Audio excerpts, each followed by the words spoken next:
você precisa perdoar, porque Ele nos perdoou primeiro, mesmo sendo nós pecadores. Ele nos perdoa quando nós nos chegamos a Ele, nos derramamos, confessamos nossos pecados a Ele. Ele nos perdoa, Ele é fiel e justo para nos perdoar. A palavra de Deus fala isto, que Ele é nosso advogado fiel. Então essas feridas da alma precisam sair, e é através do perdão. Então, meu amado, minha amada, as feridas da alma são como cicatrizes invisíveis que carregamos em nosso coração. Muitas vezes nem percebemos. Muitas vezes nem percebemos que está lá uma ferida antiga, uma mágoa que não foi resolvida. Aí vai crescendo, crescendo, e você explode do nada. Então elas podem ser causadas por traumas que precisam ser tratados. Traumas precisam ser ressignificados. Procure ajuda. Você que sofre de trauma, procure ajuda. Não é feio procurar ajuda. Vá com seu pastor, vá com seu líder, vá procurar ajuda com um psicólogo. Vamos quebrar esse tabu de que crente não busca médico. Deus deixou os médicos para isso. Aqueles, claro, que têm uma visão voltada mais para o evangelho. É claro, você que é cristão. Então vá procurar ajuda. Não fique desse jeito, só se machucando e machucando os outros. Rejeições. Pessoa que sofre desse cativeiro da rejeição é porque precisa liberar perdão. Perdão ao pai, perdão à mãe, perdão ao irmão. Muitas vezes seu irmão, sua irmã na infância lhe bateu tanto, você guardou uma mágoa. Eu tive um problema de falta de perdão no relacionamento familiar com a minha irmã. A gente brigava muito na infância, mas quem apanhava era ela.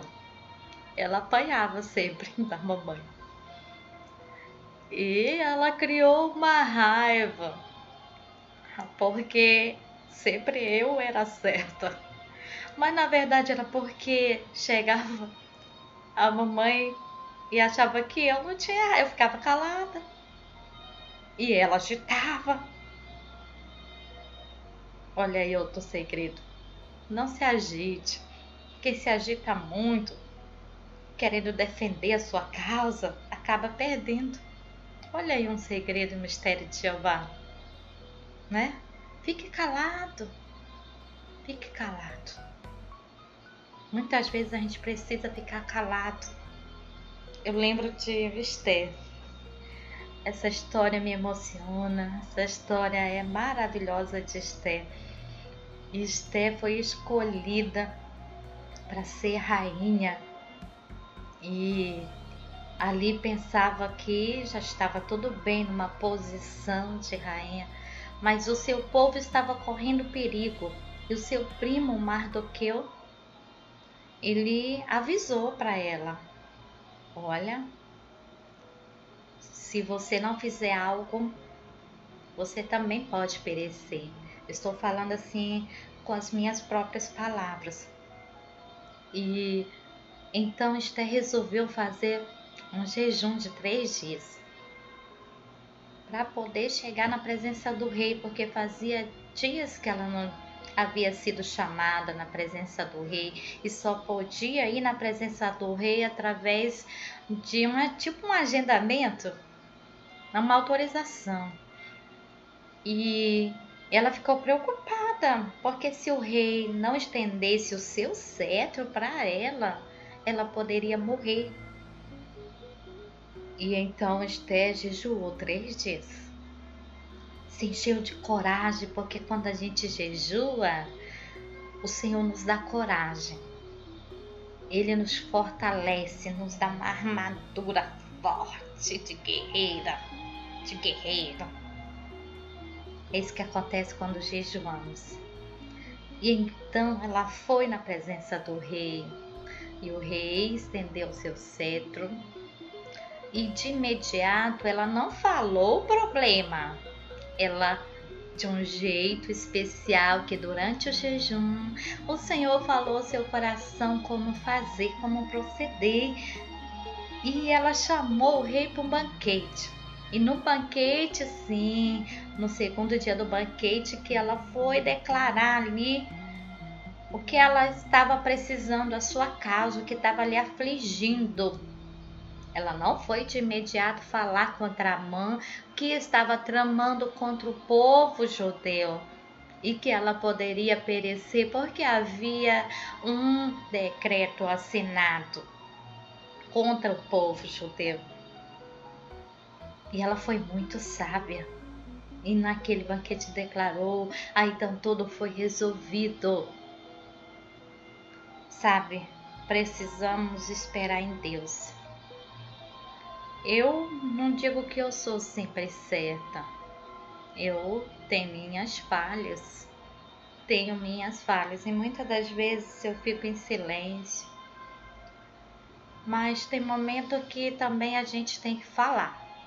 Tem o momento do silêncio, o momento da busca e tem o momento de declarar, o momento de expressar. E aí você espera em Deus, porque Deus dá a solução, porque foi assim com Esther. O rei então resolveu assinar um outro decreto, liberando o povo para lutar pela sua vida. E foi o que aconteceu, o povo lutou pela sua vida com toda a força e venceu porque Deus estava na causa. E assim o Senhor, Ele não nos livra da fornalha, mas Ele nos dá força para vencermos porque Ele está conosco. Então você que sofreu abuso, encontre coragem no Senhor. Encontre você que sofreu perdas e muitas outras situações dolorosas. Eu te convido a buscar ajuda em Jeová. Essas feridas, quando não são curadas, podem criar ciclos de muita dor. Então, não fique nessa dor, não fique nessa amargura, nesse ressentimento. Resolva hoje isso. Resolva conversar, resolva se comunicar, resolva perdoar. A falta de perdão é como um veneno que nos corrói por dentro, impedindo-nos de experimentar a paz e a alegria que Deus tem para nós. Então, o perdão não significa esquecer o que aconteceu. Presta atenção. O perdão, ele não significa esquecer, mas é uma escolha. Mas libera o outro da dívida que ele tem para com você. Entrega a situação nas mãos de Deus, que o Senhor vai resolver. Um momento, tudo isso passa. Pode demorar? Pode demorar. Vou ser sincera com você. Às vezes você escolhe perdoar, mas não é do dia para a noite que acontece de sair aquele sentimento. Não. Você tem que esperar no Senhor. E no momento certo, quando você menos perceber, por causa de uma decisão de você escolher perdoar, aquilo já foi, já passou. É muito importante você confiar em Deus. Tá doendo? Confia. Tá difícil, mas confia. Eleva os teus olhos, eleva teus pensamentos ao Senhor, porque Ele é o socorro. Tem um salmo que diz: elevo meus olhos para os montes, de onde me virá o socorro? O meu socorro vem do Senhor, que fez os céus e a terra. Aleluia. Glória a Deus. Meu socorro vem do Senhor que fez os céus e a terra.